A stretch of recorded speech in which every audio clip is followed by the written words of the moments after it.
Il-Malta Independent tal-ħamis irrapportat kif il-Prim Ministru qed ikompli jimxi b'kejl differenti fejn jaqbillu u jaġixxi b'modi kontrastanti f'każi li huma simili għal xulxin. Dan wara li l-istess analiżi saret anke l-jum ta' qabel f'rapport ta' Net News. Fl-aħħar jiem akkużat mill-Kummissarju tal-Liġijiet Franco De Bono li huwa l-aktar politiku korrott f'pajjiżna, il-Prim Ministru Joseph Muscat iddikjara li Franco De Bono għandu dritt għall-espressjoni ħielsa.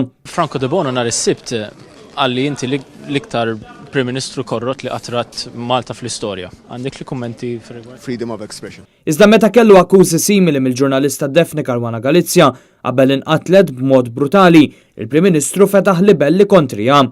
Fl-aħħar jiem anke l-Ministru Owen Bonici der skomdu u ħarab milli jwieġeb meta mistoqsi minn The Malta Independent jekk l-aġir tal-Prim Ministru huwiex kontradittorju. Għamel libel ta' natura ċivili biex inadda fismu, naħseb dik ħaġa tajba. But then why not do the same to Franco De Bono if he's repeating the same allegation?